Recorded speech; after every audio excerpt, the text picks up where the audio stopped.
This is the Picard podcast on TV Podcast Industries, and we're talking about Star Trek Picard Season 3, Episode 9, Vox. All Borg undergo genetic alterations so that their bodies can communicate with their cybernetic components. As it turns out, yours were just a little more extensive than we thought. New genetic code was actually written and stored inside you, something we were never able to detect 35 years ago. So the anomaly Dr. Soong discovered during the captain's transition into synthetic form was in fact dormant biological Borg adaptations. They never truly let you go.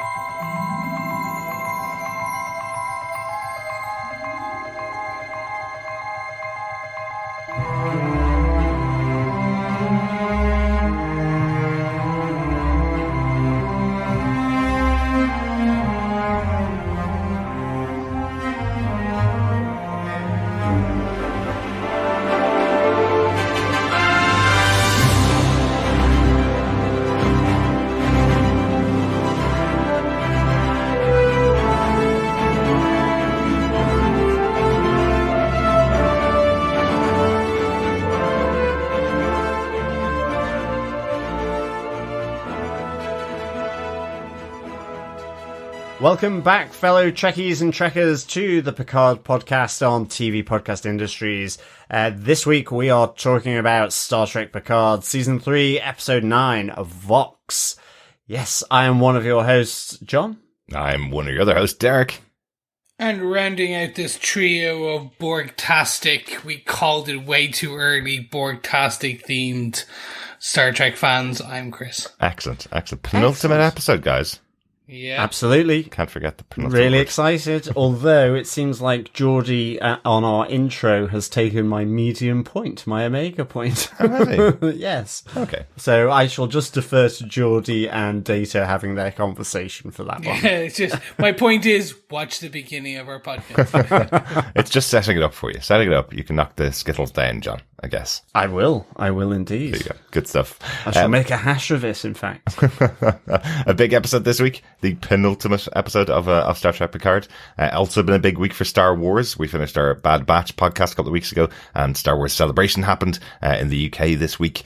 So we put out a quick podcast, or at least I did, about the announcements that happened at Star Wars Celebration in the UK.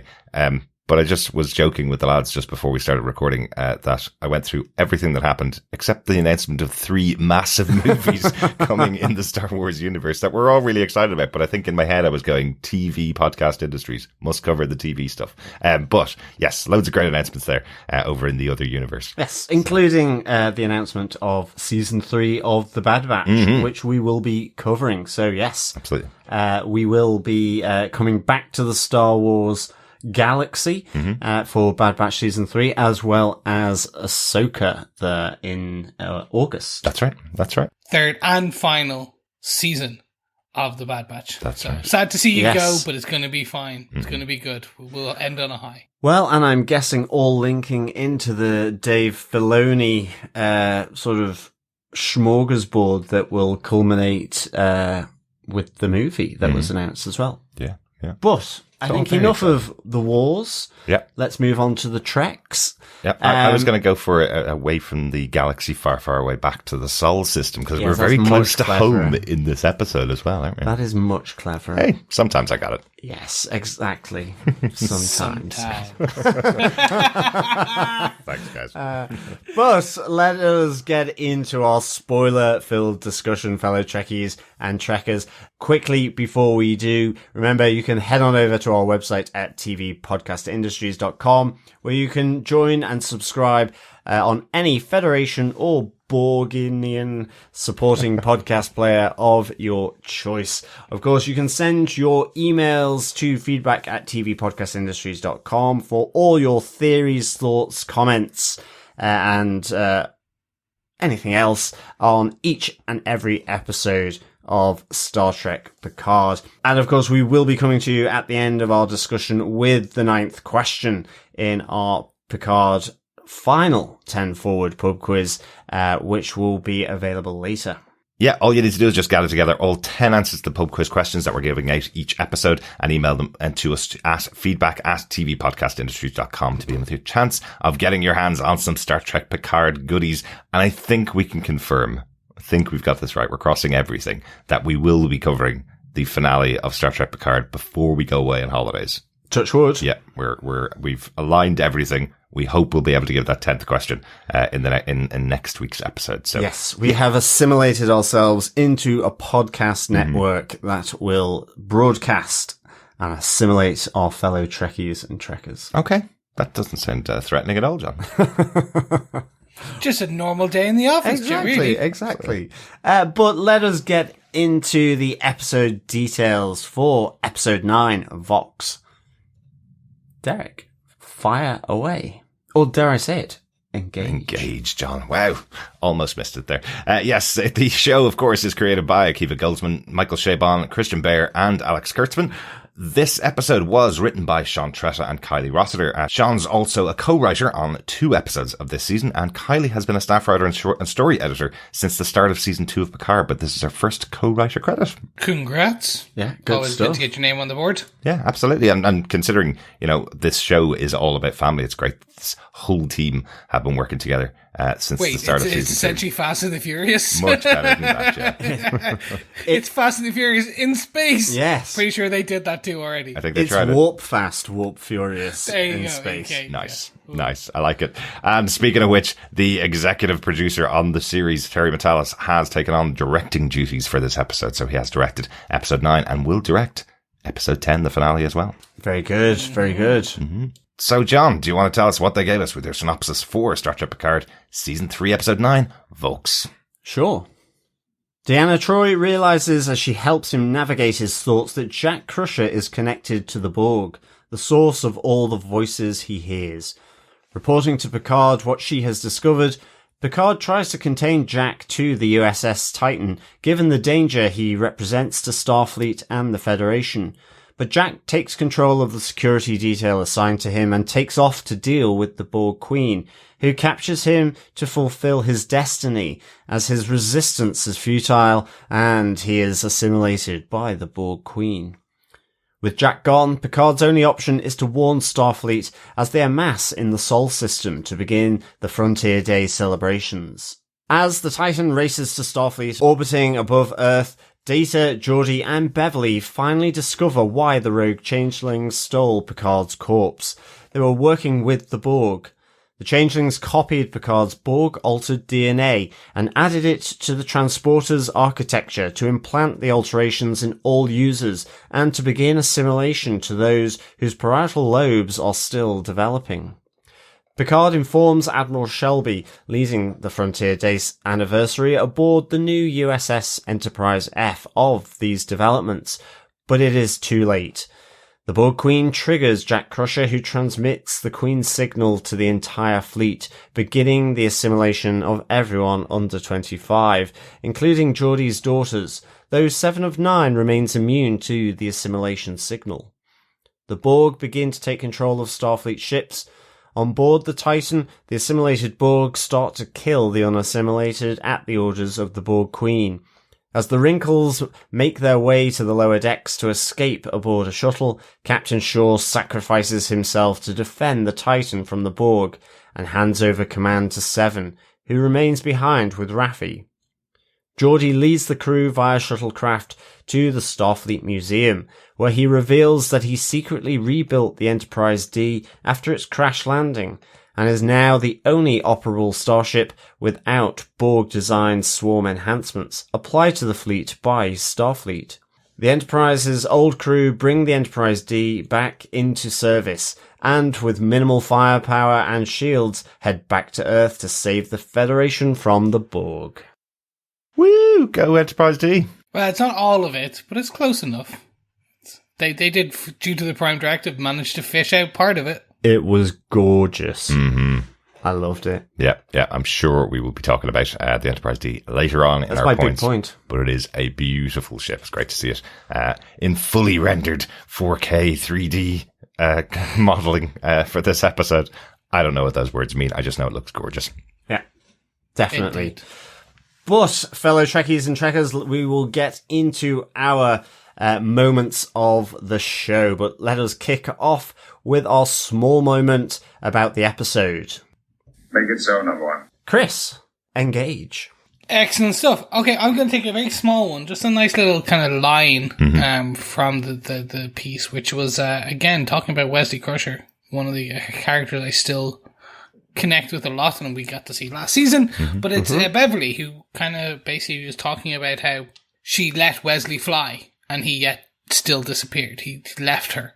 And she held Jack so close, but he still is leaving her, and neither of them are safe. And it's an interesting thing, because she's had 2 sons now, and both sons theoretically have had problems, and both sons have left the proverbial starship-based nest, but also have come under problems. Like, for example, pretty sure she thinks Wesley is just off, away, being a traveller. Yeah.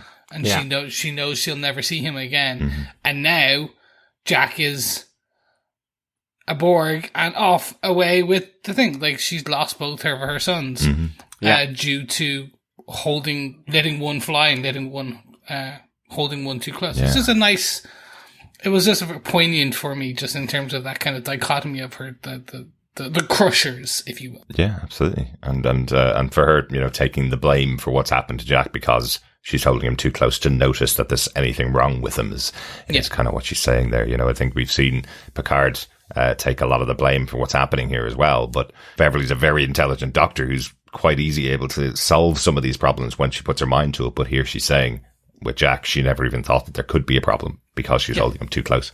I thought it was a really good moment. Yeah, absolutely. I mean, even with him leaving the Titan the way he does, he using his telepathy, his control of others, he's holding her back as she tries to prevent him from going. So, I mean, it's a fairly kind of brutal way to sort of manhandle your mother in a sense, So, I thought that was really significant, and it sort of brings about this lament of Beverly, as she confides with Jean Luc.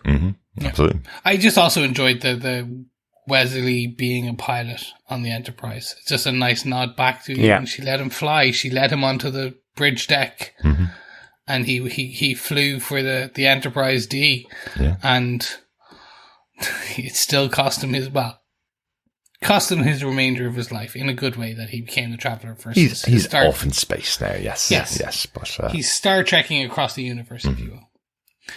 But so that's my point. That's my little small kind of moment. Excellent. Good one, Chris. Good one. Like that. Thank you. Excellent. Derek, what about yourself?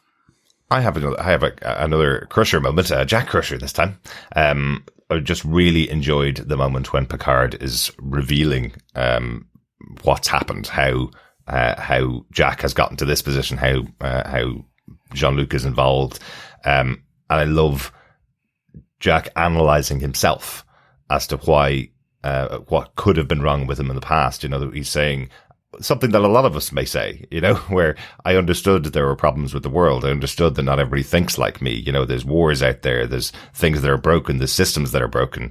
And then at the realization that he potentially has Borg inside of him, he's going, who would have thought a little cybernetic authoritarianism was the answer that I was looking for? I really like that moment because it's a real throw in the face to Picard, and also challenging the ideals that he has, where he's trying to work out where he ends and the Borg piece of him begins. Is the reason why he thinks everything's broken, and if only people could see the world the same way as him, everything would be fine. Is that coming from the Borg and the implants that he has inside of himself, or is that really part of his personality? It's a great moment of questioning himself, and just delivered in a wonderful line. Really enjoyed that. Yeah, I thought it was really good, that line, actually, because it kind of chimed to some extent with Jack's view of, the world, the galaxy, the universe. He mentions it about, fairness and equity. We saw it at the start where he's trying to get medical supplies, past a blockade and so on. Yeah. But, when the Borg have always kind of, for very different reasons, is that they've always had that superiority complex because in the Borg collective, there is inner peace and contentment and equality and fairness, primarily. There's no war, there's no factions. It's everyone is content within a certain point of view, you know? So I kind of like that it almost like chimed with those views that Jack holds, but in a different way for sure. Because whilst the Borg didn't have internal wars or civil wars, they would go to war with any other species at the drop of a hat in order to assimilate them. So, but they would always kind of broach that assimilation is good because you'll find peace. It will be equitable. You'll be part of the collective. If we just take away your free will, and your connection to other people, then you can join the collective and everything will be fine. But yeah, that's a really good point as well, though, John, that it does chime with what we heard from right at the beginning with Jack, that he is willing to break any law that's in his way to do what he believes is morally correct and morally right.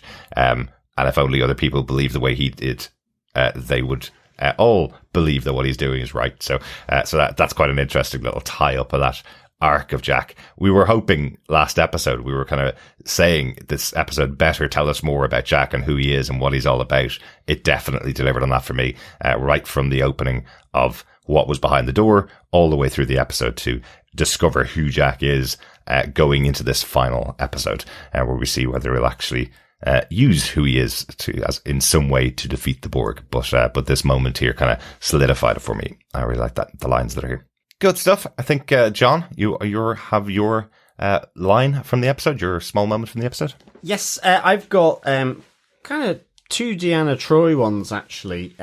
So I really like her lightness that she brings to these moments. It just had me chuckling as Picard, Shaw, 7 of 9 are escaping from the bridge of the Titan after they've been assimilated, and it opens up and all the others, Riker, Deanna, Worf, Geordi are all there pointing their phasers at them, and Deanna just says, I've never been so happy to see so many wrinkles, because I just thought it was a really nice line, because it's true. There's a lot of wrinkles there. Absolutely. And I just thought it was fun. I liked it. I think the other side of that, though, is that I just love, as you all know, I love Deanna Troi, but just how serious she was after helping unlock the secrets of Jack's brain to Picard and to Beverly, where they were seeing it as parents, and she says there are protocols. As of this moment, your son is dangerous, and she's really firm about it. She's like, you can't just ignore this. So I just love that kind of contrast of her here in this episode. So so that's my point. I think the other little connected bit here is I do like it when Jack Crusher is kind of saying to Picard, she was in my brain, what she did there, I'm not going to let another Betazoid come anywhere near me. She's Starfleet. That's not right. So, she's done something really sort of horrendous, but simply because she wouldn't tell him. Yeah, absolutely. And also, when you're not being told that someone's been inside your head to see all the secrets that's inside your head, you have no idea what they've really seen, I suppose. So, which is his moral point there, is that, she's able to read everything inside your mind. Surely there's a problem with that, right? Yeah, exactly. Yeah, really like that too. But that's my point. I think on to our medium moment. Implement the Omega Directive immediately. Good stuff. Derek, what's your medium moment? I want to talk about the Borg. Massive reveal, obviously, at the beginning of the episode here, that the Borg is what the connection is for Jack. This is what's been going on his entire life, that they've been calling out to him. But I had to look into this, because the Borg formed such a central part of season 2 of Picard. They are the greatest foe of the Next Generation. So you can understand why you would tie in the cast of the Next Generation with the Borg. It's who you pick. It's who you pick on, right? Yeah. When you're going to do it. But we ended season 2 with, and I hope everybody's watched season 2, or if you haven't watched it, you're not concerned about being spoiled about how it ends. But it ends with Dr. Jurati becoming the Borg Queen and traveling forward in time with her Borg collective. So I had to look into it as to, hold on a second, has that replaced the Borg collective that we have? So how can they be the antagonists in this season if in last season we had a compromise between them and the Borg were going to be working with Picard and working with Starfleet? That was how it kind of ended, right? Yeah. Yep. I remember. That's what we thought. And if you remember back to our podcast about it, we were all wondering, what's the impact here? Would that replace the Borg? Would all the adventures and moments that we had within all of Star Trek with the Borg, would they all be replaced by Jurati going back with this collective? Well, turns out, even back at the time, it was said, after the episode had come out, people were asking this question constantly.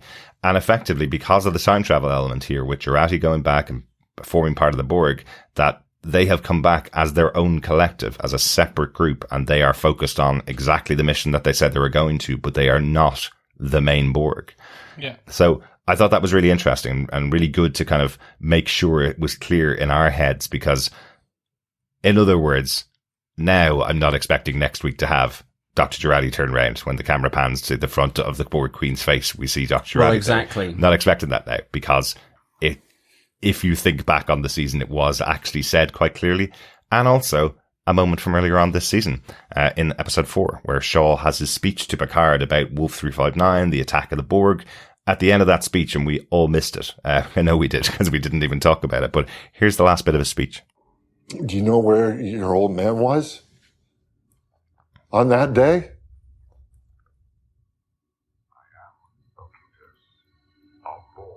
He was on that Borg cube, setting the world on fire!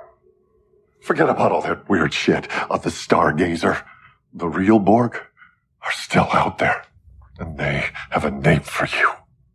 Locutus of Borg. The only Borg so deadly, they gave him a goddamn name. All right, that's enough. No?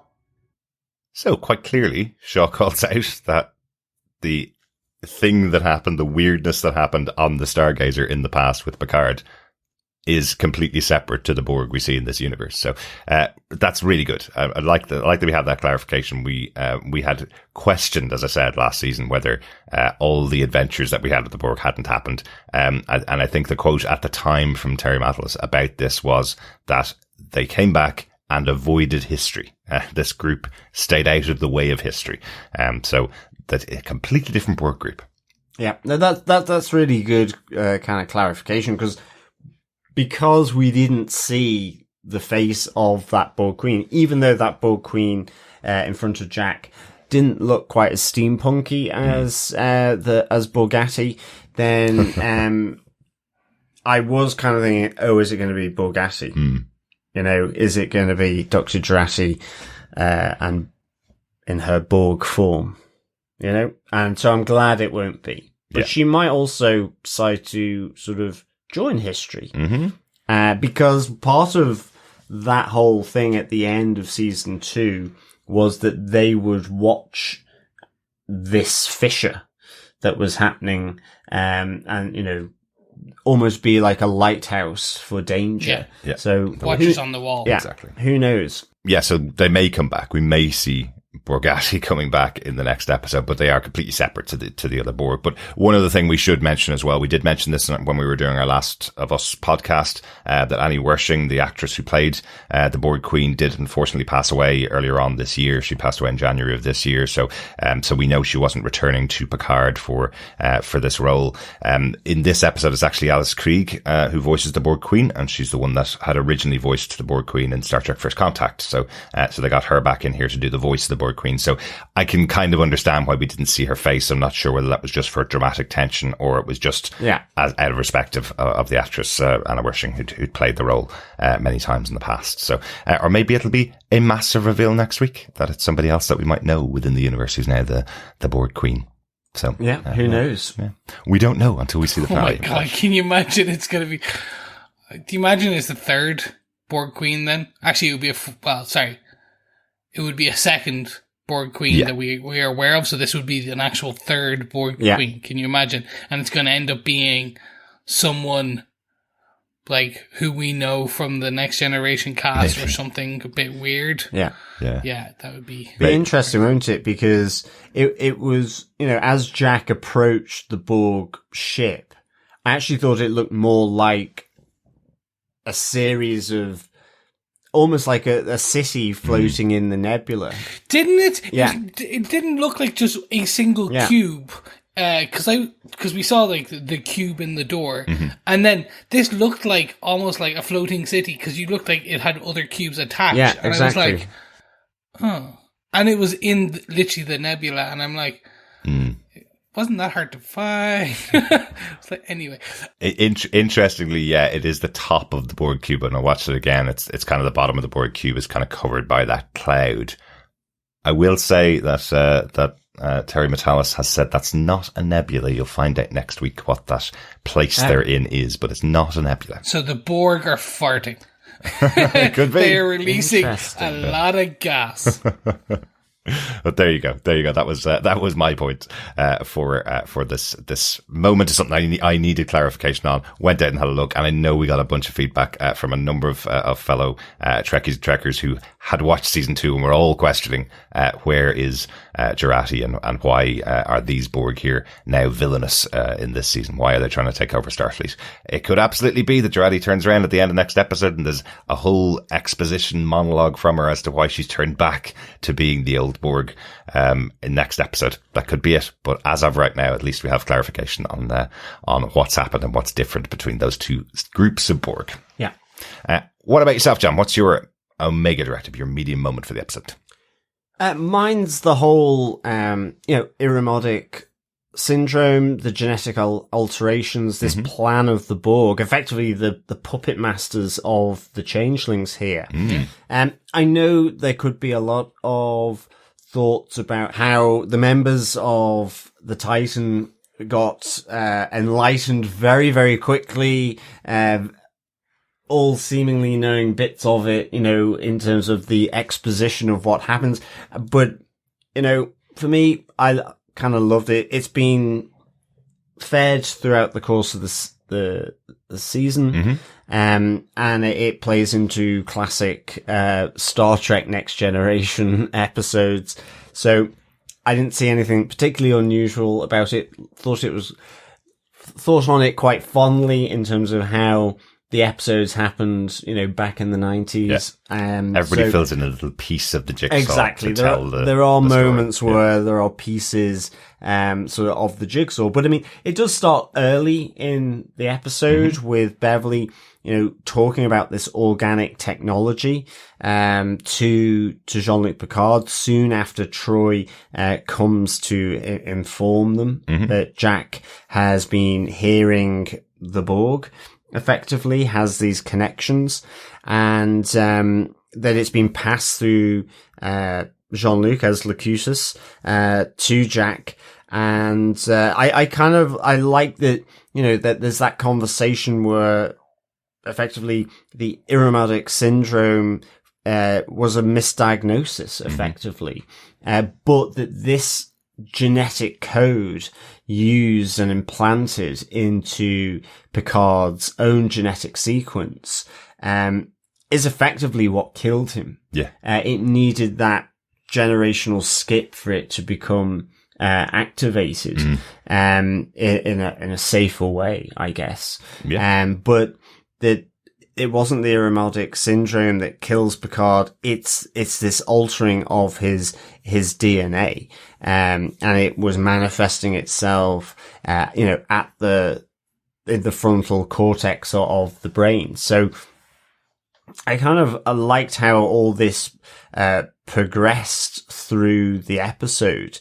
And, as we see then that this is the plan of the Borg through, the changelings. That's why Vadik, wanted and stole the body of Jean-Luc from the Daystrom station, so that they could extract this modified DNA in order to weaponize that genetic code. Through, we find later, the transporter system. And it's interesting because the last episode with Vadik in, she is very adamant that she won't use the transporter. They come by shuttle. Yep. And we were thinking that was because it would show the changeling. Yep. They would kind of, deform into the blob.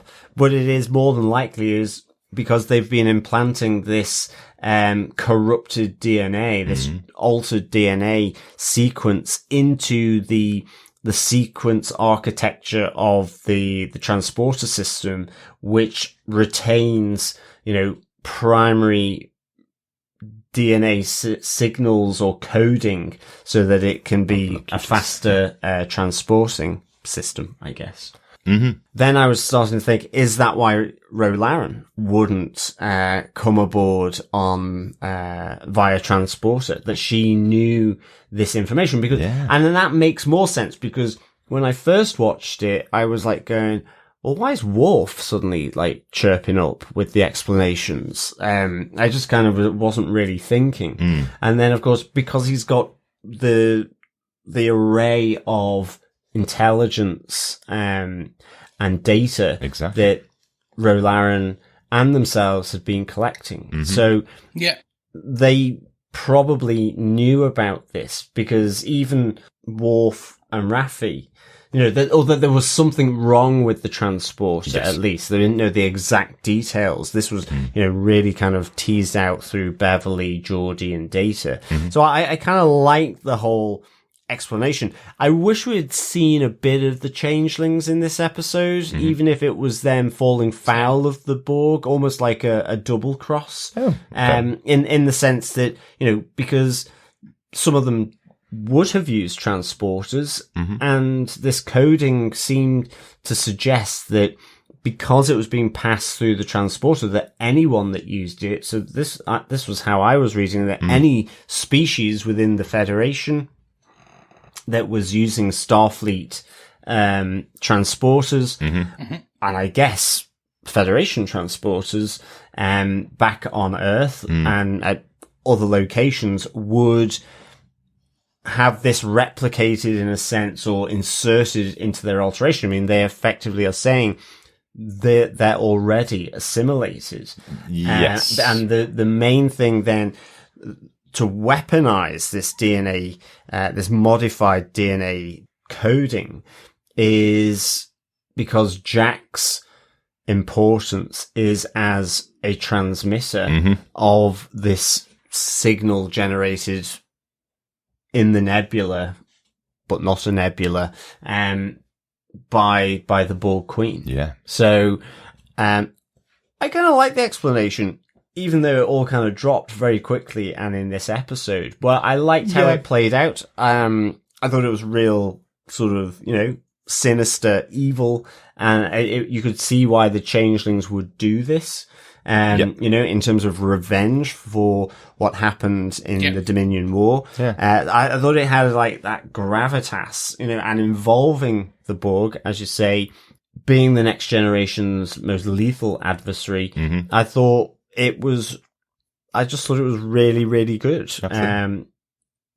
Yeah, absolutely. And it's interesting, isn't it, that some of the theories that we'd heard throughout the season from our wonderful listeners, as well, some of those theories about the Dominion creating a virus that could spread through all of the Federation to take them down like they did. It's kind of that. There's a little touch of it, that it is almost like they've created a virus from Locutus to put it in there. But also, the reason why it all sits quite well in this episode is the key that none of the rest of the crew had to work out their theories. The key that none of them had was that DNA from Picard. So once that's dropped in to them all, when they work out that this is what they're using, that allows them to kind of put all of their theories together. And as you say, it works really well as a next generation moment where every member of the crew that all have their own specialties are adding to the story, adding to the context of what's happening to work out what the real plan of the Borg is here. So I loved how it was delivered, because it's something that would have been done very often in the past. Well, it's like the techniques to change the genetic code of mosquitoes so that you don't necessarily have to apply insecticides, but that they won't be able to reproduce effectively. Right. So yeah, I guess, it's the weaponizing of DNA in that way towards the Federation. So I kind of like that. As I say, I want to see some of our blobby friends, to be honest. Just, whether it was them, feeling betrayed because they were being assimilated as well, or even seeing the reaction of it taking place. I mean, I know Vadik is dead, but there must still be a whole rake of changelings throughout the Starfleet. Yes, absolutely. And remember, they're all in positions of power. They may not be aboard the ships that were just assimilated just there, so we do have a final episode. I presume we're going to have a couple of reveals of a couple of members of senior leadership that we don't know who are changelings. So we do still have that in the next episode. But this episode was all about the Borg reveal. Yeah. And again, most of the Borg all have to be under 25. Yeah, that's true. So the changelings are the more senior. They're the ones that have taken the places of the admirals, the Caprins, etc. Yeah. And the worker bees, the drones, are all the 25-year-old and younger people who've gone through a transporter. Yeah. And have been activated. Exactly. Yeah. Exactly. So now we know why they gave the age of 23 to Jack Crusher, even though the actor is significantly older. Because he had to be under 25, right? Yeah. I wonder, did they know about that story point when they cast him? You are 24 and 6 months. Exactly. Well, if they had called it out directly. Your birthday is in 3 months' time. That'll cover us for the storyline, right? Although, of course, we're talking... I kind of got the impression from Beverly that related to human development, not, whereas the development of changelings or Vulcans or other species and their biology, it may be different, slightly different. Yeah, but true. Yeah. I don't expect them to get into that, but that's what I assumed, is it might not be equal across all the different species. It may not. It's about the frontal lobe and when it develops, right? That was that's what she said. Yeah. If they even have a frontal lobe. I unfortunately don't have the anatomy book for the Vulcans or for any of the other species neither. outside of humans, and I'll just have to take Beverly Crusher's insight for that. Yes. But I did love how Seven worked it out as well when they're in the turbo lift as the change is happening, as everybody's being assimilated, and Seven looks around her and goes, "I'm guessing by the grey hair this only affects younger people," as she sees that everybody around her is significantly older than the ones that turned. Great moment from Seven. But this is this moment when we have all of the Next Generation cast working together to work it out, or the Next Generation crew, sorry, not cast, crew, working it all out together. It was really good. I liked it. Absolutely. How about yourself, Chris? What's your medium moment for the episode? Mine's a bit of a smaller one. It is the Frontier Day. Mm-hmm. It is fireworks in space. Yes. Which I was like, does that work? Sure, it is. This is sci-fi. I will suspend belief. I'm okay with it. Yeah. Let's go with it. Starships, I can understand they are full of oxygen. Mm. So when they explode, there is some explosion and some flames and stuff. Yeah. Cool. Yeah, get it. Again, not fully sciencey, but fine. Mm-hmm. But the fireworks, I was like, Is that how that works? But they look that way in space? Yeah, exactly. Yeah. That was literally, and they had the kind of literally, as you would expect, a firework, kind of a bang, and then like the trails. Yeah. I was like, it's like, cool. Is it Earth's gravity is pulling them down in that way because they're close enough in Earth's system? Is that what it is?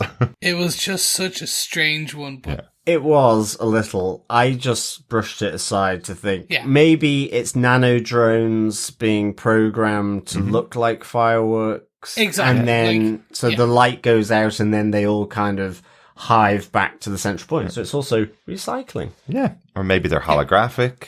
Or holographic. We have seen them before in another movie that we've covered on this here podcast.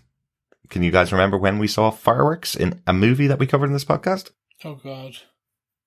In the Marvel Cinematic Universe, Guardians of the Galaxy Volume 2, we saw fireworks at the end of that movie. Yes, I remember now. Yeah. Yes. Yeah, from the Ravagers. The Ravagers? That was it, yes. I'm trying to remember things about Guardians of the Galaxy Volume 2, but that's the last time we saw fireworks in space. So there is a precedent for it. So I'm not going to punish Picard too much for having it there. And they could easily just go, they were holographic, just for the look. Everybody likes fireworks, so we still get them in space. Yeah. But it was cool. Again, seeing Frontier Day in what we had assumed, the way it was going to be, the way it was just shown. I actually, the pomp and circumstance that they have built up about Frontier Day being what it was exactly how I thought it was going to be, and that's what it was. It was like almost like a military parade, if you will. And again, kind of having seen some of those before, you're like, yeah, okay, that's what it is. Yeah. And the massive reveal, of course, of why they're getting all of the ships together, because now they can effectively push a button and it turns into Mega Fleet. But go Mega Fleet. Exactly. And, of course, another major character coming back here from the Next Generation. Now Admiral Shelby. Yes. Really cool to see, this character back, in here. If you don't remember, because it's been a very long time, of course, Shelby was supposed to be Riker's replacement on the Next Generation crew when Riker was going to go off. It happened, unfortunately for Riker, at the same time as Picard being taken off to be Locutus of Borg. So that was her appearance in the show, was the 2 episodes around Locutus of Borg. So her being on board as a member of the crew, potentially the new number 1, fighting against Riker, who wanted to save his captain and best friend, was a really antagonistic relationship. She was excellent in that role. And now we're seeing her in charge as an admiral of Starfleet, a working admiral, not like Picard, retired admiral, a working admiral, effectively bringing a Borg-like technology into Starfleet, allowing them to join all their ships together, just like a Borg collective. So that's what Picard's comment is. Look at her, Shelby there, of all people, bringing such Borg-like technology into Starfleet. So, loved those little moments. That's a nice one. Again, if you're giving an end to the Next Generation, people who have been following this up to for years, decades. Yeah. People have been following these characters. So bringing a very small nostalgia Easter egg for some of the real Trekkies is beautiful. Absolutely. Because again, it's still played as just a pompous admiral. Yeah. Just for those who don't know, like myself. I will honestly say, didn't cop that at all. But again, for you guys, you're like, yeah, that's cool. I'm really happy with that. And it's interesting because I thought she was going to become a changeling. So that's what I thought when she was like. I was expecting the kind of the wibbly wobbly jelly type to splatter down, and that type of thing. And you're like, oh my god. Yeah, but unfortunately, she gets a much worse. She gets shot twice. Yeah, she gets shot twice by her own crew, effectively, who've been assimilated, become members of the collective. Yeah. But it is really good. The minute I saw Admiral Shelby back here, I recognised the actress straight away. Elizabeth Dennehy plays the role. You guys might recognise her. You guys are old enough. She is the daughter of Brian Dennehy. Ah, yes. Yeah. Big actor back in the 80s and 90s. So the minute I saw her, I could recognize exactly who it was. And I was kind of going, oh, wow, they brought a real Easter egg here from the big Borg episodes of Next Generation. So very cool to see her on board here. An unfortunate demise, at the hands of her own crew. But I thought it was really good. It's not even an Easter egg. We've said before that when they bring back characters from the past, they're giving some meat to their reasons for being here. And once again, did that with Shelby here for me. Yeah, no, it was great to see her. It was really cool to have her back, for sure. Yeah. And it was to Picard's, how ironic that she would introduce a Borg-like system into Starfleet. That's when I thought, oh, we're going to see that she's a changeling. Yeah. But then she doesn't. And gets killed instead by her own assimilated crew. So yeah, alas, Admiral Shelby, will she or won't she be fired off into outer space under alas, he will be missed. Yes, like in naval traditional or star fleet tradition. Well, since the rest of her crew are now Borg, it's unlikely they're going to be standing on ceremony for her. I her would passing, think unfortunately. not. But shall we get into our big moments for the episode? We must face the ramifications of the Prime Directive. So, Derek, what's your big moment? We kind of talk a little bit about this. This episode is all about the Borg and all about who Jack is. You know, I've mentioned that in probably each of my points as well. So, already. But my big moment from the episode is, Jack going off to face his fate, at the end here. You know, the idea that he was going to be trapped there on the Titan after learning the secret about what happened, who he is, what's inside him. He uses all of the powers that we've seen him use all season, this controlling the other security officers to get him away from Picard. He blocks off Beverly, gets himself on a ship, and then uses that connection to the voice that he's been hearing calling him home. He uses that connection to find where the Borg are, and goes through that transwarp conduit to I think so. Yeah, lead to the Borg. And then we see that wonderful moment I always love when members of Starfleet are walking around inside a Borg cube. I always love those moments. So it's always really creepy and scary as a character is walking through. You don't know whether you're going to see Borg drones coming out. You don't know what's going to happen aboard it, but he's here to see the Queen and she's called him forth. So we don't see anybody coming to attack him or worrying about him being on board. But he confronts her, and what we heard earlier on from Jack is he wanted to show who he truly was by killing her. He said he would get into her confidences, and as soon as she drops her guard, he'll take her out. Yeah. But we see him pointing the weapon at the Borg Queen and unable to shoot. He drops the weapon and screams that effectively he can't do anything about this. He's not willing to take her out, and effectively hands himself over to be assimilated. There's no surprise or reaction as the tendrils come in and jab into the back of Jack to make him assimilated. And as you said, John, that then translates and transfers this message from the Borg to the entire fleet. He is now the transmitter from the Borg to activate all of these troops now that they've been assimilated. Well, that's it. A bit like a massive speaker at a massive music event. Jack gets plugged in to transmit effectively here, and probably the Borg Queen does whack it up to 11 for good measure. I think so. Just to make sure.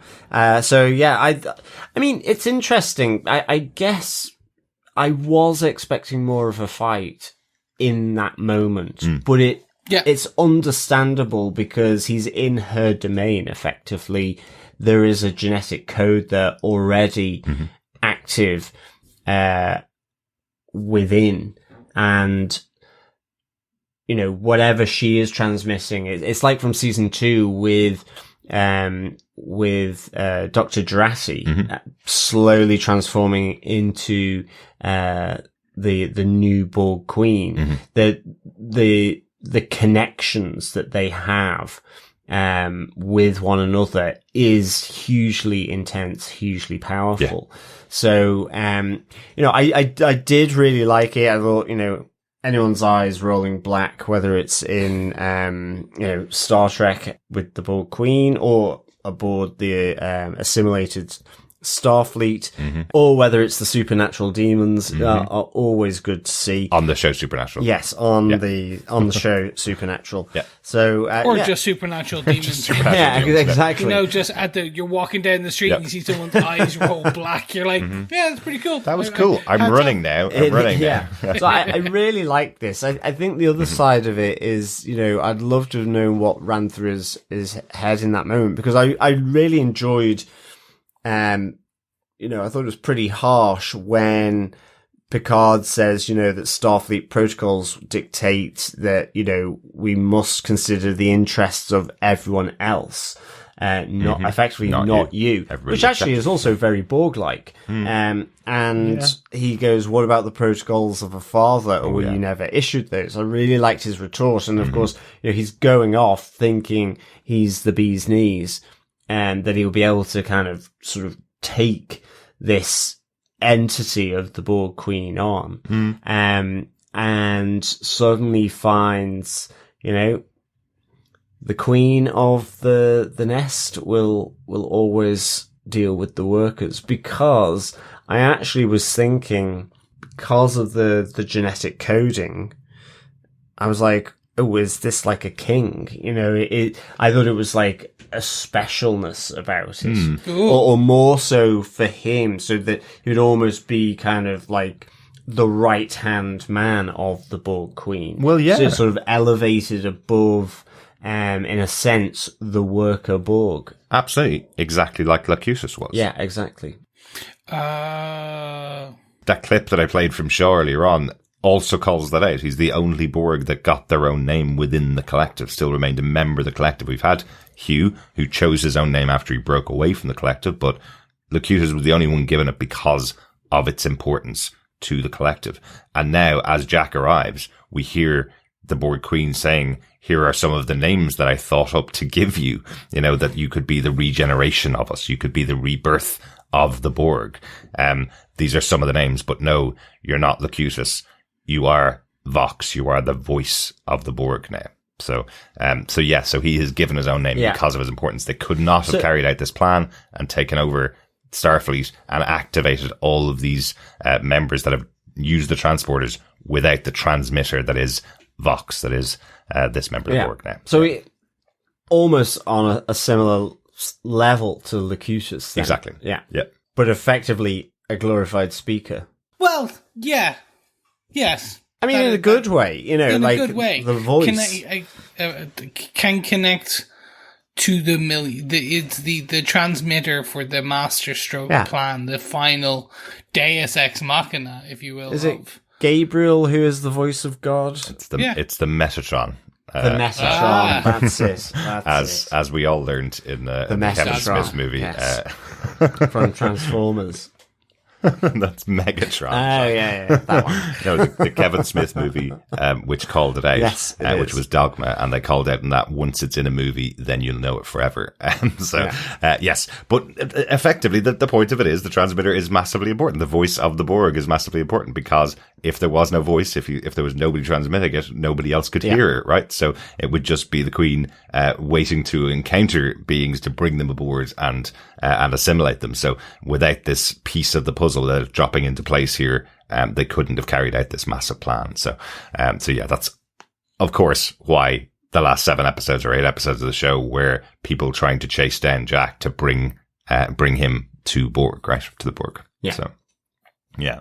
But that was my big moment. I know there's a couple other big moments from the episode, of course, to talk about. Who wants to go next? Who wants to talk about their big moment next? Chris, do you want to take yours? Sure, I'll take mine. And I want to spend some time for discussion at the end in terms of everything around this episode. Mm-hmm. So mine is the death of Shaw and the death of Legacy. Mm-hmm. Massive moments. Before we get into the death of Shaw, fans have, and we've talked about it before in our recent other podcasts, fans have been clamoring and kind of campaigning for the next season or the next series within the Star Trek universe being something around Legacy, around Shaw and Seven and these new characters who have been introduced aboard the Titan. The Titans of Star Trek, if you will. I don't think this is ever going to happen. I think and they knew this and they're very happy with kind of stringing people forward, not stringing them along, but very much playing into the social media requests going, because all the stars have gone, yes, if they'd asked me, I'll come back. Like that's how and that's very true. Absolutely. They're not going to say, I die in episode 8. That's not happening. That would kind of spoil the show, wouldn't it? Yeah, they could, They could.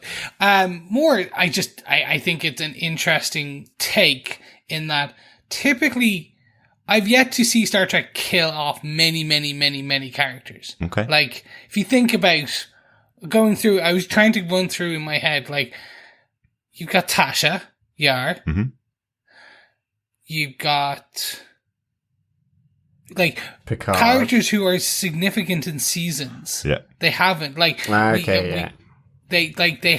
haven't I want to say main characters because obviously within Next Generation our main characters are usually but like Jurati wasn't killed. Soji wasn't killed. Even Rios wasn't killed. Like they've taken them off the board. Yeah. But to kill Shaw outright when they have kind of, like, they've given Seven the control and things like that. But there's very few within the Star Trek universe. They really kind of go, hey, you've grown attached to this character.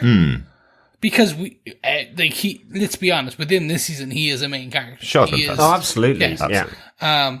So for me, it was like, that's an interesting thing to just kind of, again, I mean, Kirk as well, but in a movie, as well as Spock, who then came back. So, I mean, that is actually... Spock came back, see, exactly. that's the thing. I was like... As did Picard. And Data. And Data. So, maybe Shaw, could come back. There's one more body out there for the columns. And like, it's interesting, and I know, Todd Stashwick has been fantastic in this role. He's been really, really good, and I know he's connected with the audience. I'm sure they knew what they had. When you bring someone like Todd Stashwick into the show, you know what you have. You know you've got a character that's going to connect with the audience.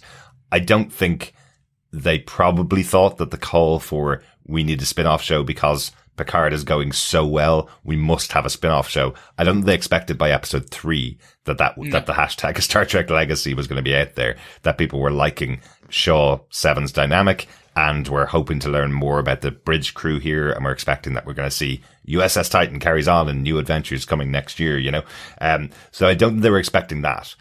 And you're right, it's not just Shaw that we lose here. It's also all of the legacy characters, and what was meant by that hashtag was the younger generation, everybody under 25. And this plan of the Borg that's happened here is everybody under 25 is being assimilated. So everybody that we've met, all the new characters we've met this season, have all been assimilated. The only ones left are our actual legacy next generation characters, in fact. So those people are all still there. Everybody else we've lost here. So it is a big move, but I know they didn't have a plan for a spin-off from this show. That was never the intention. Because I think they might now, depending on who survives, they may do it. But does that, I have to know this, and I'd love to get our feedback from our wonderful fellow listeners and fellow trekkers here. Does that really disappoint people now?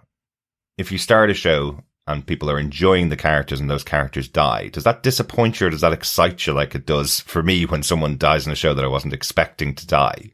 That really excites me. That means they're taking risks and telling stories and not worrying about the future, only worrying about telling a great story right now and a great season right now. That's what this did for me in this episode. It's horrible that the character of Shaw died. I was introduced to him this season, really enjoyed the character. It's horrible that he died, but it's a great moment. It's a really good moment for the story. Absolutely. So, I like steaks. This is me too, Chris. Medium rare, yeah. Yes. With a good béarnaise sauce, some peppercorn. Anyway, no, I enjoy steaks in our shows. We've talked about it before. If we don't feel like there is an actual chance you're going to lose people in these, it's like The Flash. The Flash on CW lost a lot of meaning for me because people kept dying and they kept coming back. Yeah. And you're like, well, I don't believe they're dead now and there's no stakes. So, like, anyone who dies is going to be revived quite quickly. Yeah. So, I don't. Like, the shock of seeing Shaw dead, I was like, that's interesting. You playing with my emotions in that way. So, I really enjoy that. It hasn't taken it away. Yeah. If anything, it's just, I've actually doubled down and I'm like, yeah, if they find a way to bring him back or bring back this crew, not him, and maybe it's for his legacy that they're doing this, and Seven's the captain and all these other guys and Rafi's there. Again, they brought in and they created some really good characters. Like we had Rios for 2 seasons and we loved him. Like as a character, and especially even his holograms. So you imagine a Shaw as a hologram? Absolutely. Great. That's it. I mean, because Geordie's 2 daughters are changed. Yes. So is Mura and most of the crew on the bridge. Yeah. So I'm sure that potentially is reversible. What's happened to some extent. You never know. That's what they're aiming for. It's science fiction, so, could easily happen. So yeah, I mean, having Shaw there as a hologram or something, but I mean, I think it doesn't disappoint. I think I'm totally with you. You know, you need stakes within a show. I think, you know, this had meaning because of Shaw throughout this series. Exactly. You know, even where he says, it's not my ship anymore, it's yours. You have the Khan 7 of 9, because he was so distrustful of her at the beginning. I mean, this, you know, speaking of naval traditions, this is very, you know, the killed in action.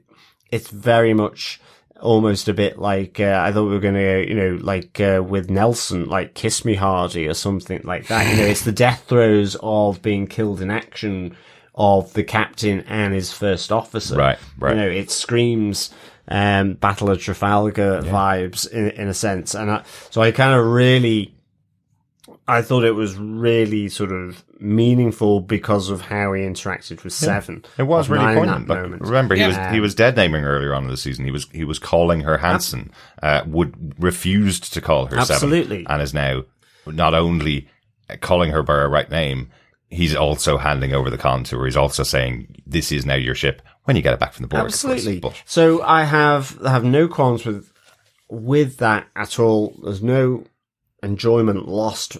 It is a meaningful sentence because really got to enjoy this character of Captain Shaw. And yes, of course, I would have loved if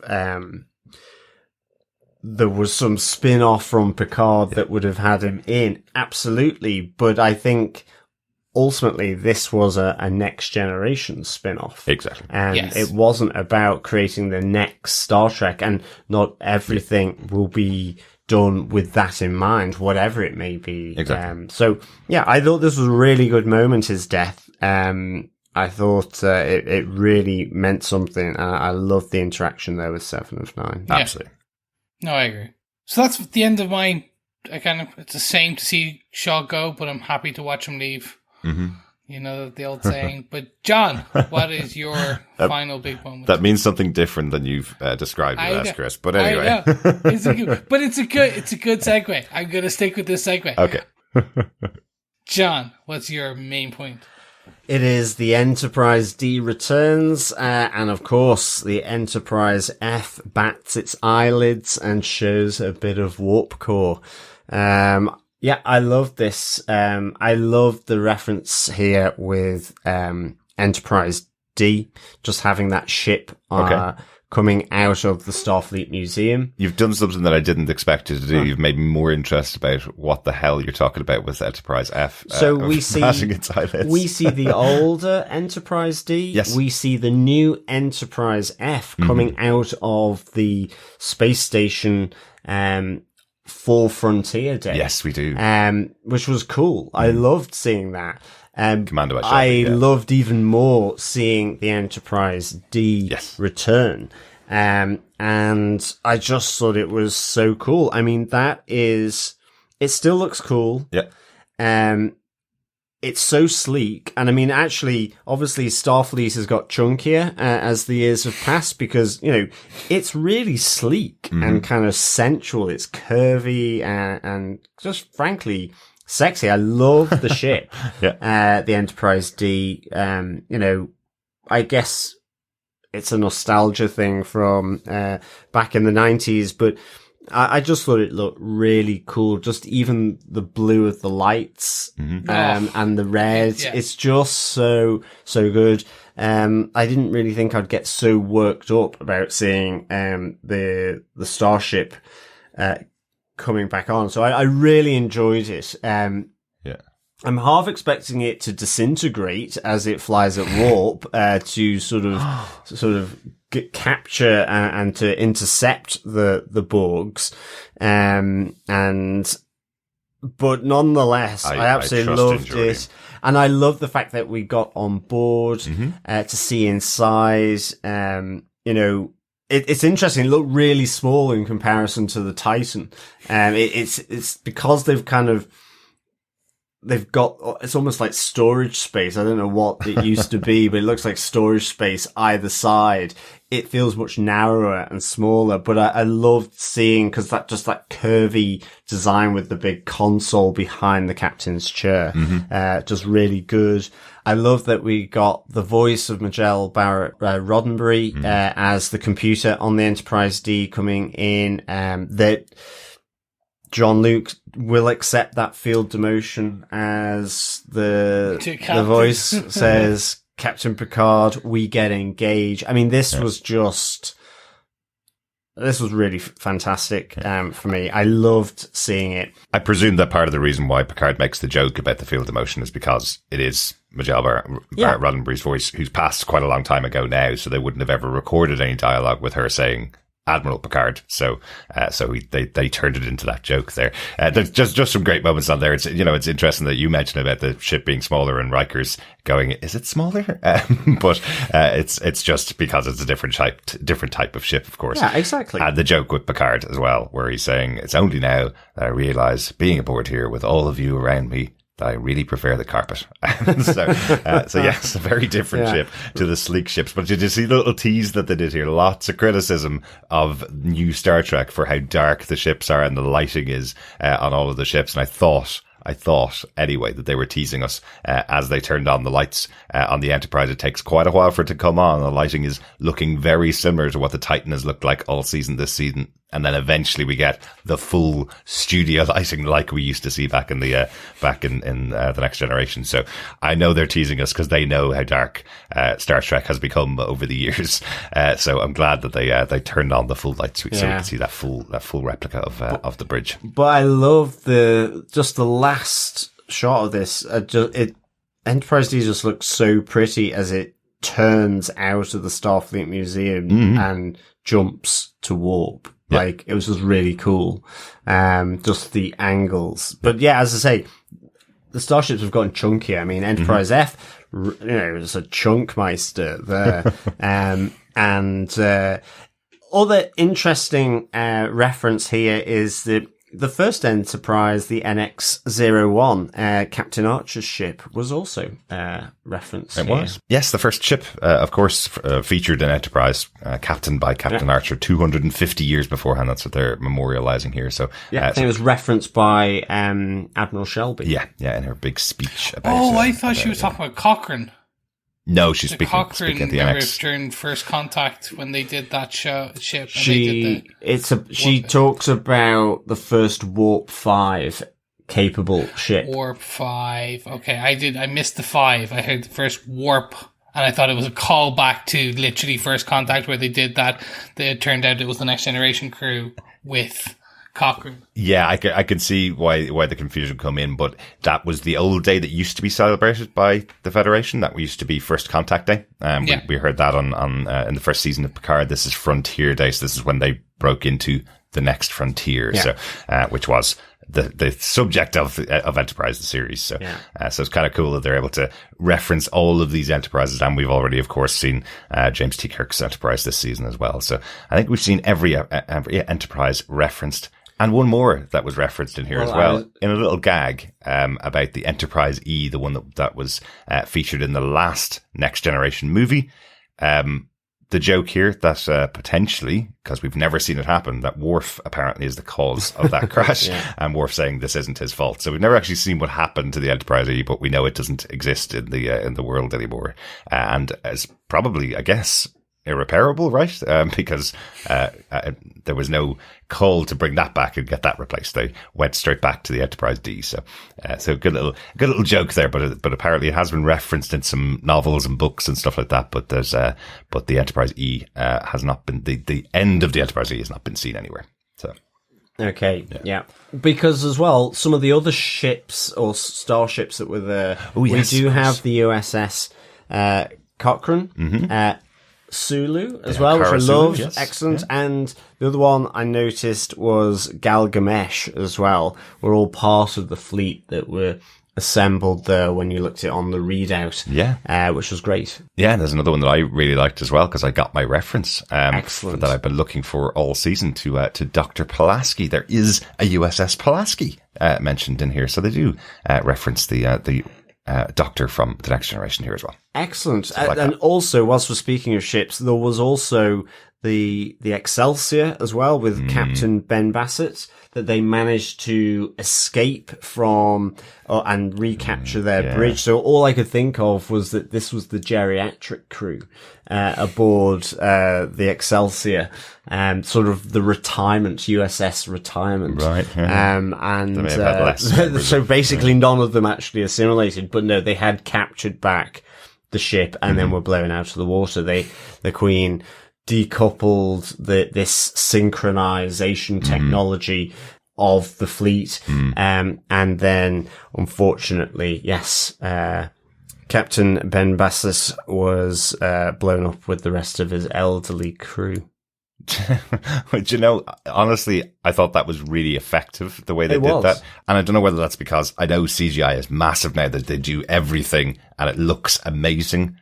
But I genuinely remember playing video games that were just 3 dots. And when you tell a story with the 3 dots, they actually can be affecting. Here it was basically 5 dots on a computer screen, and seeing the laser bolts or the phaser bolts coming out and taking out the Excelsior, you realize what's happened here, that they're being executed in front of the rest of the fleet. It looked really good, and it did still, even though it's low tech, it still came across as quite affecting as well. Yeah, absolutely. I say low tech. I'm sure that took quite a few weeks to do the entire screen of ships from Starfleet, but it looked fantastic. Really enjoyed seeing all the references and that moment worked really well. Yeah, good stuff. I think that's us with our moments for episode 9. Are there any notes left? I have one, and it's a discussion. Because I want to open it to the floor. Because I've seen, I have my own opinion, and I've also seen some scuttlebutt on the internet. Stop looking at the internet, Chris. I at some point I have to, but it's like, what did you guys think? We had some ideas we had our own theories of who could have been behind the door, who the big bad could have been. And I will preface this with a spoiler from my wrap up in my own kind of thoughts. This is still for me, is one of the best episodes of Star Trek to date, in terms of it is the Next Generation on steroids. It is great. So let me just say that it is fantastic. But how do we feel with the Borg being the big bad again? The man behind the gooiness that was working with the changelings. Right. Not sure we have an answer to that particular person behind the gooiness talking to the changelings yet. I think we still have that to come next week. Not sure if that was the Borg Queen in disguise. That will be answered next week, I think. It may not be answered ever, and it could just be that it is the Borg. For me, I was kicking myself that I didn't pick it up. It makes total sense that the anomaly inside of Picard, which they've been referencing all season, wasn't aromatic syndrome, was the residue effectively of Locutus and what happened to him as Borg. It makes total sense to me. It's more having 2 seasons in a row of this show, if you've watched the 3 seasons of the show, having 2 of them featuring the Borg as the big antagonist, and them doing a much better job in this 3rd season of incorporating them as the villain. Is more it's more the thing I have a problem with. And I don't even have that big a problem. It doesn't really matter. They've done a great job here. So I'm really happy that it works as a story this season. So for me, not an issue with the Borg being the bad guys again this season.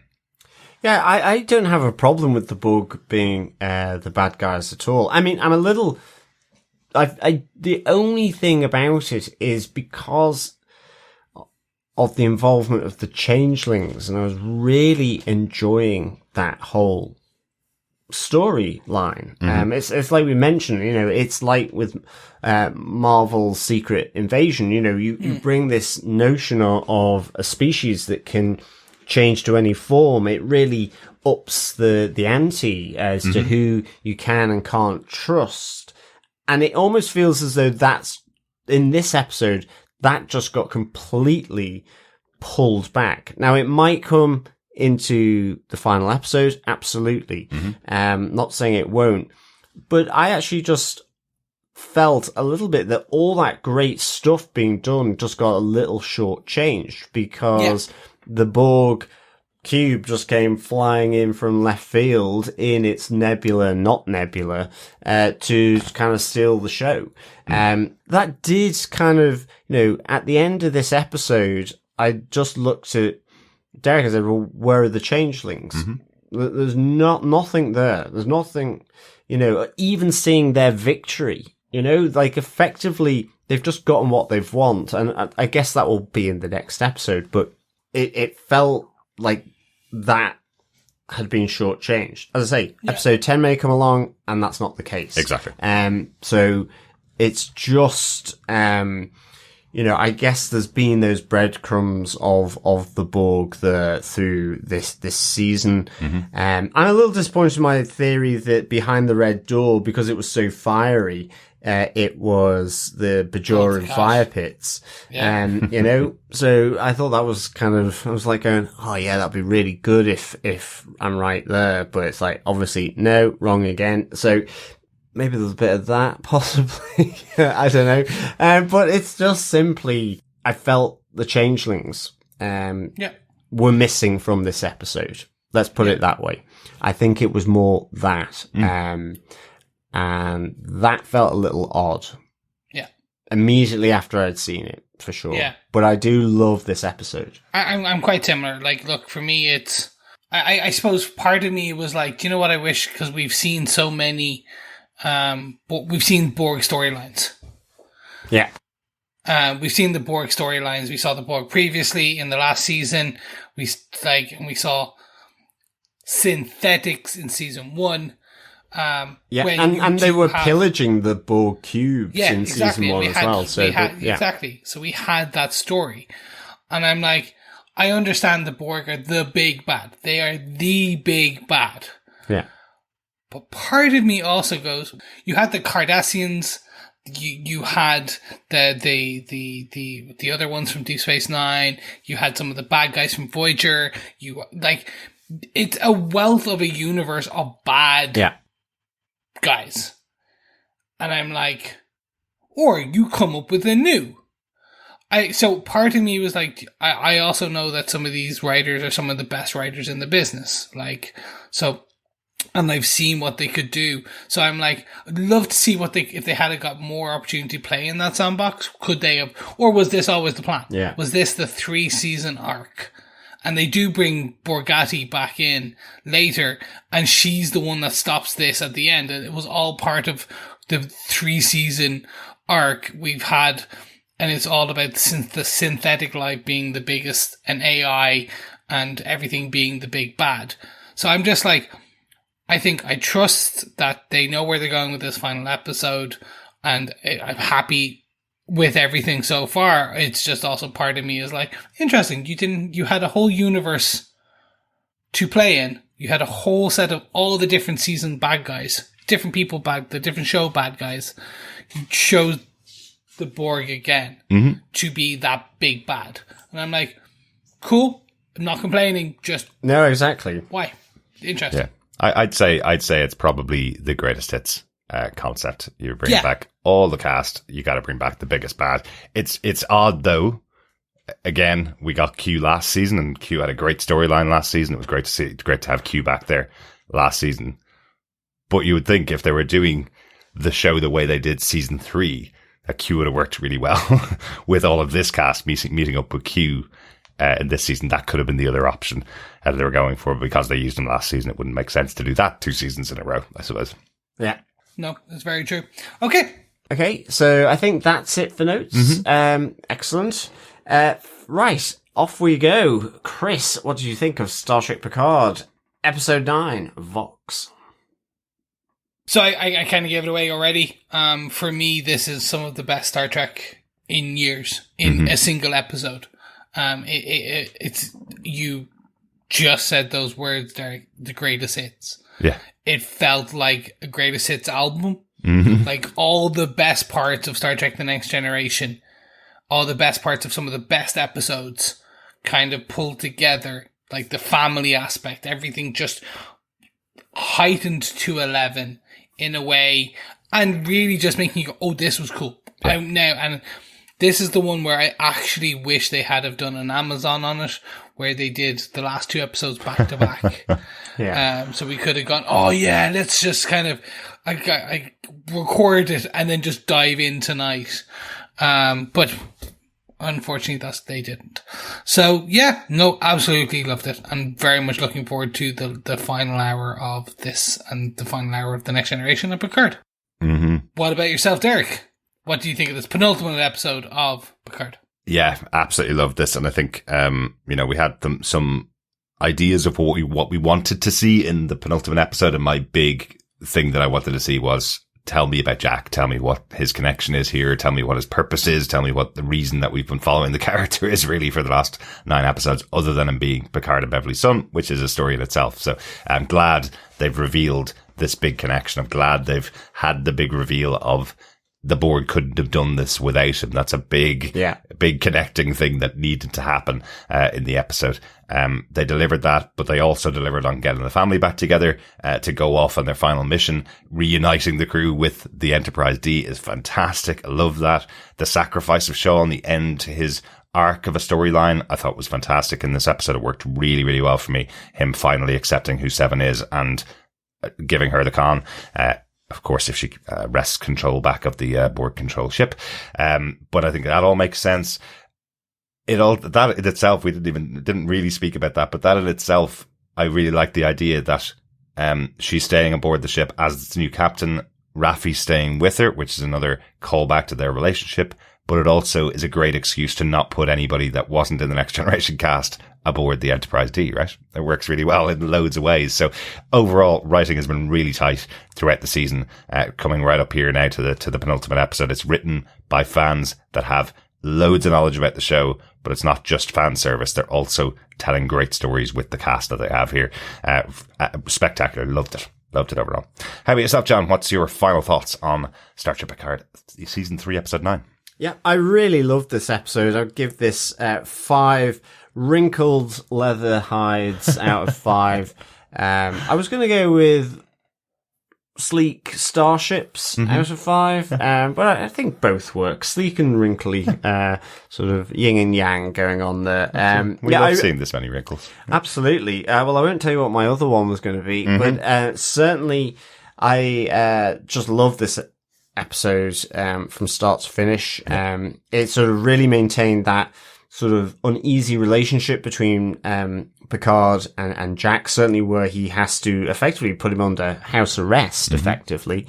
Jack's sort of cockiness that he will be able to go to the Borg Queen, and seeing how really, that doesn't go quite according to plan. I loved ultimately, just the whole exposition of what we've seen, sort of connecting the dots, from that trail of breadcrumbs, I thought it was really good. I really enjoyed it. It felt suitably Star Trek. It was delivered in a really Star Trek way, which I loved. Tons of Easter eggs in this, whether it's from Admiral Shelby to the USS Cochrane or Sulu to the NX-01, and of course the cherry on top, which is just delighting in the Enterprise D. Really, really enjoyed that a lot. I can't wait to see the next episode and how they battle against the odds in the Enterprise D with limited weaponry, as Worf says. He prefers the phaser array on the Enterprise E. Shut up, Worf. Yes. Just tell them how much you like the ship. That just how they will pull that one out of the fire. But that's to me what the Next Generation is about. Absolutely. The team together, using all their skills, beating and going against the odds. So, this was 5 wrinkled leather hides out of 5. Great stuff. What was your revelation there, Chris? Oh my god, Borgatti. That's how you fight all the Borg, the Borg controlled. She has her own collective. You can bring them in, or it's just going to be they have to go to the Borg. Picard has to pull and then has an emotional chat down with Jack, and he then takes over and goes against the Borg using the Borg technology. Or someone has to die, or a number of people have to die. Can you imagine? Absolutely great stuff, John. Really, really good episode. Totally loved it. Just to say, definitely check out Twitter at the moment on Terry Matalas's feed. They're starting to share, because they didn't want to spoil anything before the episode came out, but they're starting to share some of the details behind the creation of the ships. If you guys don't know, if you haven't been following that stuff, most of the fans who were speculating about what's happening this season thought that the crew were going to be getting aboard their brand new Enterprise, the Enterprise F. So images of that had been released, so seeing that effectively taken over and not being having the Next Generation crew aboard it was a big shock to a lot of people. I don't think anybody expected the Enterprise D was going to be coming back, and the attention to detail and the recreation of the Enterprise D is magnificent. I'm sure most people know this, but that's not, of course, the original set that was destroyed back in the 90s after the show finished production. So the replica that they've done here is down to the carpet itself, of course. So it's literally every single element that's in there on screen is to perfection. So fantastic job by the production crew on here. You what? They destroyed it. It is, sadly. Yeah. I think we all need to go and get a Ractigino or a Romulan ale. Or a bit of sour Chateau Picard. Perhaps some sour Chateau Picard. Wine.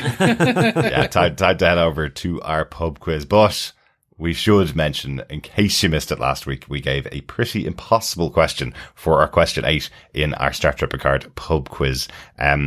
Because when we finally saw the episode, we realized we couldn't actually read the answer to the question that we thought we could read previously. So we have replaced that question. Yes. We did put out a specific episode giving the brand new question. And it's up on the website now. It is with the brand new questions up there. But I do want to give a shout out to Victor Von Doom, who sent us an email as he had found the answer in the episode to our impossible question. So it is possible, but way too hard, because we couldn't see it when we were pausing the episode on the streaming on Paramount Plus or on Prime Video. We have both options available to us and couldn't see the answer, but Victor has found it. He did get it. Well done, Victor. Nobody else, you're not going to be held to answer that question. There is a new question 8. Yes, absolutely. Well done, Victor. I think I would need to go back to my opticians very quickly if I was to try and spot that code. Yes. Yeah, absolutely. I'm certain that we saw it, though. I'm certain that we were able to see it the first time we watched it, and then trying to pause the screen to find it again when it was on streaming was impossible. So we won't leave you with that question. John, I'm going to just ask you to call out question 8 one more time. So the correct question 8 now, this is the one that you have to add to your answers for the podcast. Yes, fellow quizzers, fellow Trekkies, welcome back. Hope you haven't drank too much so that you can follow what is going on. But, as Derek said, a repeat of question 8. What new Betazoid word does Deanna Troi teach Will Riker when they are imprisoned on the Shrike? Mm-hmm. Yep. And a brand new question for this episode. Question 9. Question 9. What is the name of the research academy on Vulcan where Jean Luc tries to send Jack to? Excellent. It might be a research facility. May not, but that's what Picard calls it anyway. So John, give the question one more time. Question 9. What is the name of the research academy on Vulcan where Jean Luc tries to send Jack to? Great stuff. 9th question of 10. Gather together the answer to all 10 questions and email us to feedback@tvpodcastindustries.com at the end of the season, and you could get your hands on some Star Trek Picard goodies. Excellent stuff. Right, let us move on to feedback for this episode. First off, some general feedback on the season from our feedback@tvpodcastindustries.com. We have Frank Amir. Frank Amir says, "Hi, Derek, John, and Chris. First of all, Hi. I truly enjoy the podcast and the authentic excitement you all have on the Picard series. I do not have anyone to fawn over the series with, so listening to you makes my viewpoints feel authentic and provokes further insight into the show's storyline. I wanted to write to you today to speak about the opening title card and closing credits. The only title card we see is the name of the episode and the name which is currently part 1, 2, etc. Simple and direct. The closing credits is what I find so engaging, which is typically not the norm. They highlight the ship's sensors and controls using very close focus shots. The colours and graphics provide simple and clean details. They are typically in the background, but we know they have a team of people who have developed these graphics. It's nice to see them take center stage for once. I will attempt to list the ones I have identified. A DNA strand diagram, a holodeck program, language translation, music, layout of the ship, Space Fleet Museum, Starfleet Officer Performance Evaluation, the quote, "Do not seek blame, do not seek anger," a micro neurographic scan. You can almost see in which episodes these came into play over the course of the season. Thanks again for this podcast where I can fandom over Star Trek with you guys. Frank Amir. Thank you so much, Frank Amir. Really great to get your feedback in. And you're so right. I mean, certainly those graphics are on the end credits. After this episode, you can see the Borg DNA alteration to that DNA strand diagram that you mentioned as one of those graphics you've identified. So yeah, really intricate stuff connected to different episodes in different ways. So yeah, really good. Yeah, nice little nods as you can see them going back to things that have happened in previous episodes. So yeah, very cool. They've definitely spent a lot of time in those credits. And of course, really glad you're subscribed and listening to the podcast and that you can fandom out with us over Star Trek Picard. Great stuff. Absolutely. That's what we're here for, to have everybody fandom out with us about Star Trek. So glad you found us. Thanks so much, Frank and Mate. Thanks so much, Frank and Mate. We also got a message through our website from Brandon. Brandon, thanks for sending a message through the website. I didn't know we had that functionality set up, so it's awesome. You scared him. It's cool. I was like, wow, we got somebody that sent a message through there, and it came directly through to my email. So brilliant stuff. Thanks, Brandon. Brandon says, I've been listening to your podcast for Picard season 3 since the first episode, and I have to say you all do an excellent job each week. I have been wanting to reach out, and since we are at the 9th episode, now is as good a time as any. This episode certainly answered a lot of questions, but if I'm being honest, I was a little disappointed to see the Borg behind that red door as the big bad, overarching entity. I really wanted to see it be something different, like the Pa Wraiths, especially since the changelings were involved. I was hoping we'd get to see Captain Sisko, aka the emissary, but I guess that is just wishful thinking. I thought with the end of season 2 we concluded the story with the Borg, but I guess not. I almost wonder if the creators are trying to retcon season 2 due to the poor reception it received by a lot of fans. With all of that said, I have to remember that this is Picard's story, and it makes absolute sense that the Borg would play a major role in the conclusion of his story, since they are the one foe he never truly defeated. Overall, I thought episode 9 was a good story, but I was sad to see Captain Shaw killed off. At least that's what it looks like for now. I really disliked him at the beginning of the season, but he grew on me as the season went on, and I would have liked him to stick around for some more. It was touching at the end when he finally acknowledged Commander Hansen as 7 of 9, and gave her command of the ship, even though it was already under the command of the Borg. Still, it's the sentiment that counts. Obviously, the best for last is the reveal of the Enterprise D. I think this is a reveal we have been waiting for all season. Oh, yeah. I chuckled a little when Geordi revealed the Enterprise D and then said, and obviously we can't use Enterprise E, and everyone then simultaneously looked at Worf and he responded, that was not my fault. It seems Worf may have crashed the Enterprise E at some point in the past. Seems par for the course for an Enterprise ship if you think about it. Picard's line about missing the carpets was also a good one. I could literally go on and on about this episode. It was just so good, and I cannot wait for episode 10. This is one of the best seasons of any Star Trek by far. Excellent stuff, Brandon. I completely agree. I think this has been really so good. Just such a great way of folding in the nostalgia around The Next Generation with the cast from the original series. Little snippets to other parts of the galaxy like Voyager and Deep Space Nine. Yeah. just seeing Enterprise D getting a glimpse of a new Enterprise in Enterprise F as well. Yeah. So I love how they've really, folded that nostalgia into a really good storyline that introduces Jack Crusher, introduces Captain Shaw, and so many other things, and weaves in the changelings, into, I guess, the next generation much more heavily. To me, they were always the Deep Space Nine, foes effectively. So I like that kind of crossover as well. So yeah, I think it's been a fantastic season of Star Trek. I agree as well. Like, for me, it's still some of the best we've ever seen. I'm with you in that, Shaw, we all kind of disliked him now. Todd Stashwick is a whole other matter. Absolutely. That actor is just fantastic as a character actor across, but you're built to dislike him, and by now have some shock emotion feel that he is gone, which is a shame. We don't want that.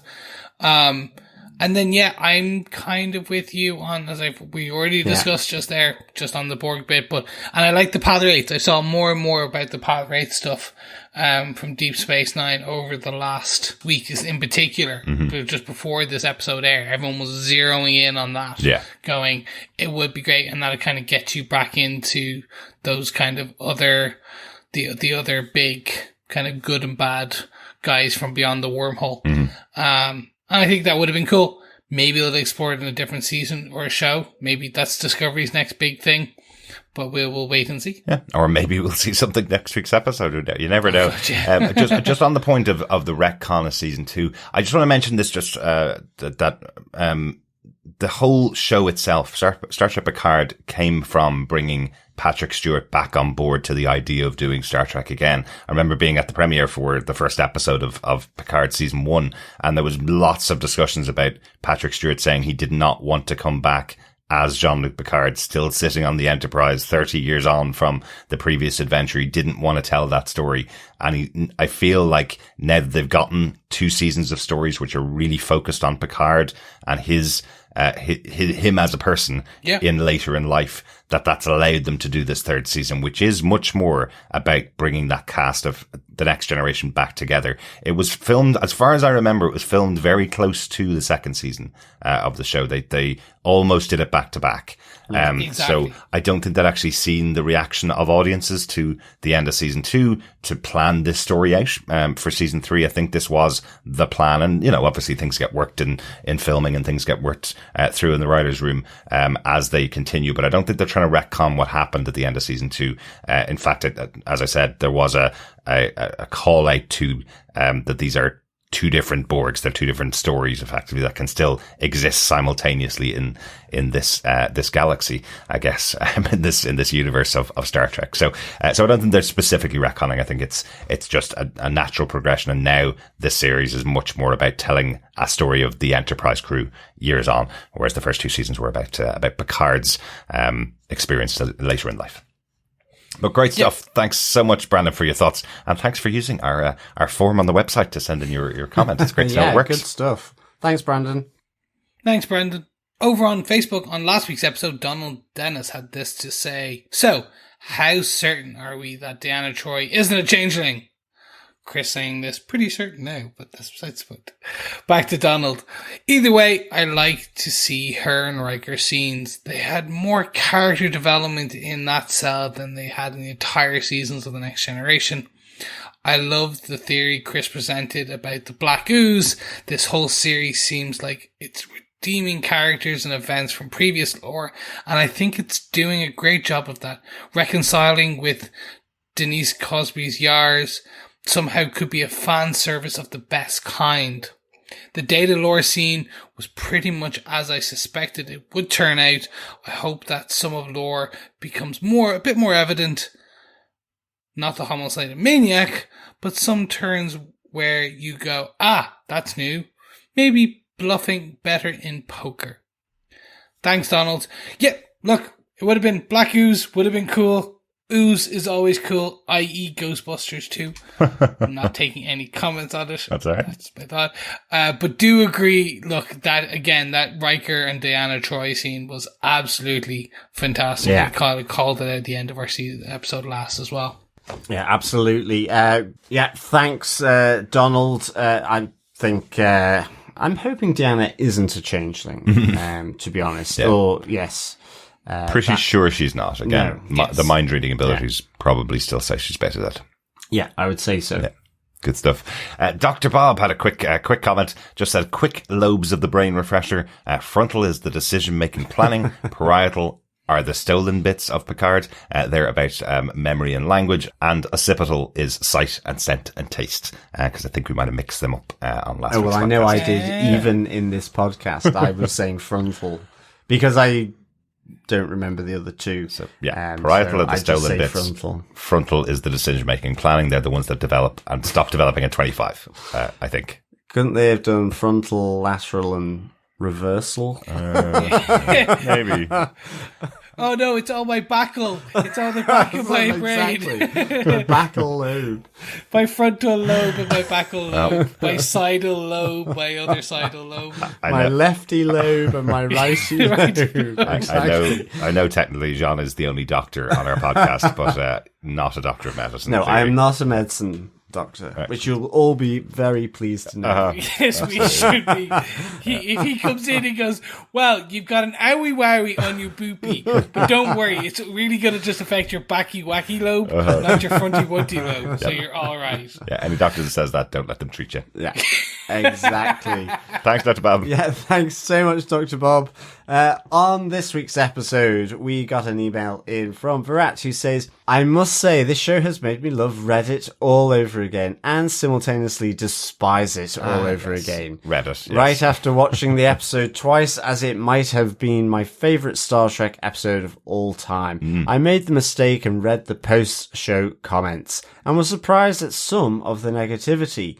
One comment caught my eye in that he commented how they didn't even mention Jurati Borg Queen once the entire episode. This got me thinking. This was a brand new, out of nowhere reveal. Nobody had the Borg on their minds until the Red Door opened.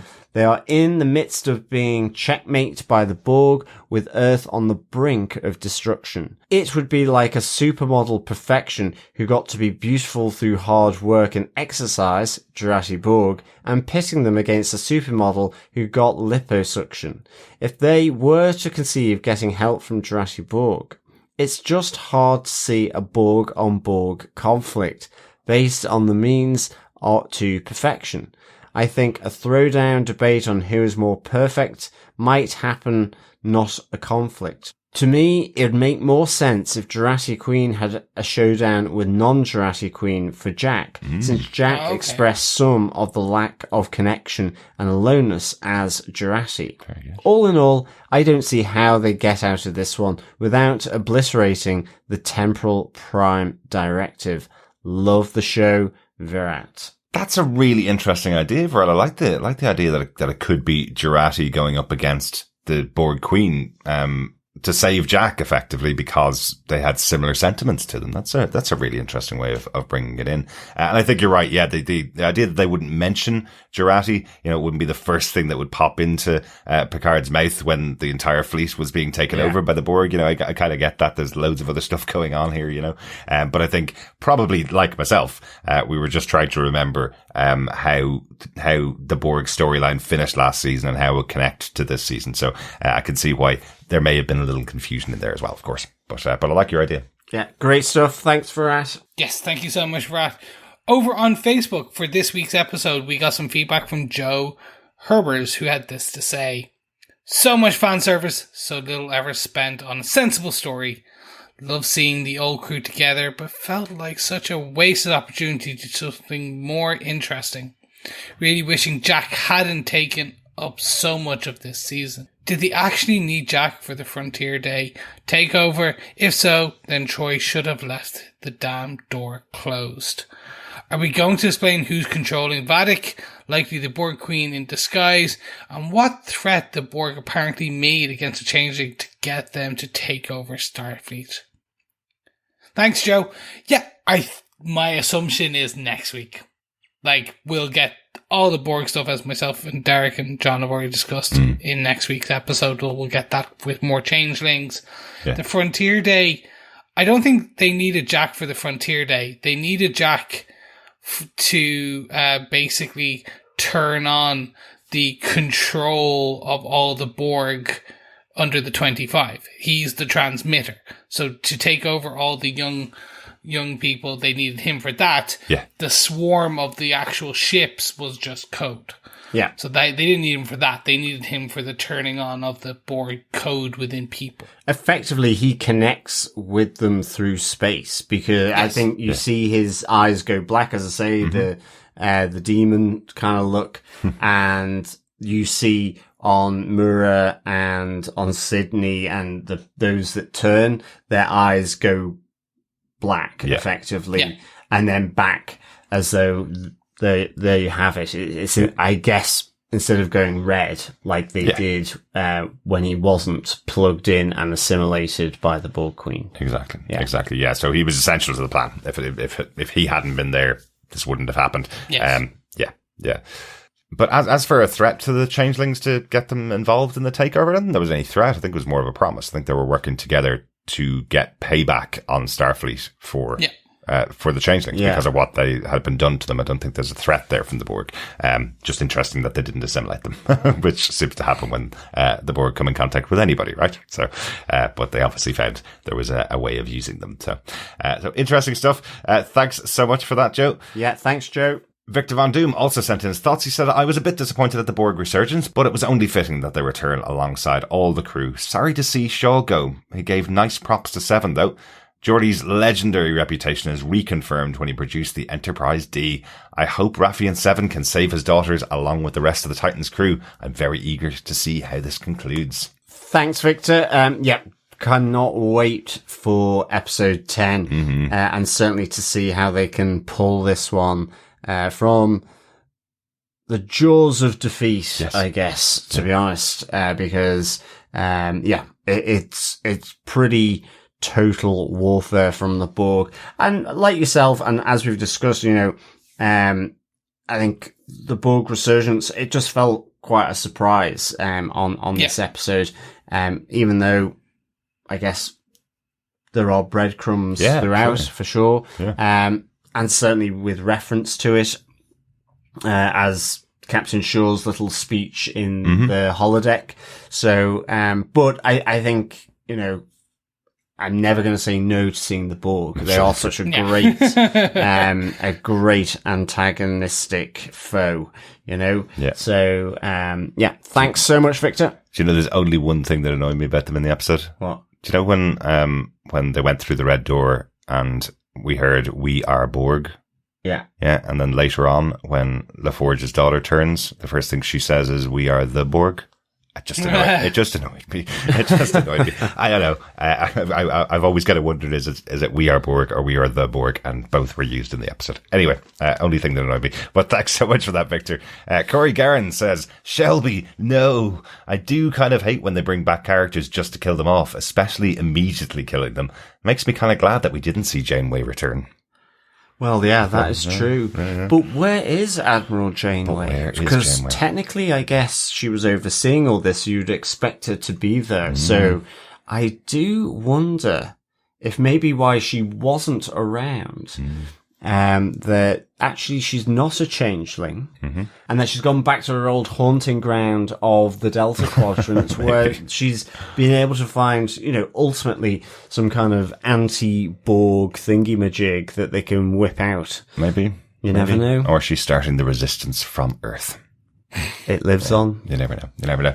Good stuff. Some other mentions about Borgatti as well. Angiarhos says, I had the same question. Are they just ditching all of season 2 storyline? I will say I almost didn't watch this season, but it's actually far better than the other two. More like an old school Next Generation episode. I was extremely sorry they killed off Captain Shaw, though. He was a great, irreverent character, and I would have loved for him to be on another show.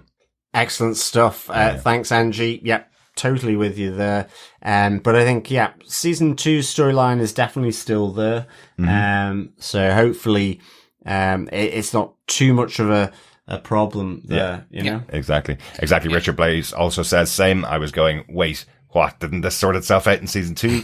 Sandy Resindi said, right, I'm so confused. So hopefully by the end of the podcast here, you guys will have a little bit more clarity. And by the end of the season, everybody will understand exactly what's happened here at the board. Totally understandable. Had exactly the same kind of feeling. And certainly because they kept the face hidden, I was just like, okay. But then it wasn't that kind of crucifix-like Borg ship that Borgatti had as well. So, Exactly. And guys, look, hopefully everyone got that. And if you don't, and we are still wrong and everyone's still confused, and turns out it was all sorted and this is something completely different, time-space continuums, timey-wiminess, it's not our fault. We were all wrong. Don't hold it against us. The final piece of feedback we got was from the Twitter musical maestro Matt Murdoch, who had this to say.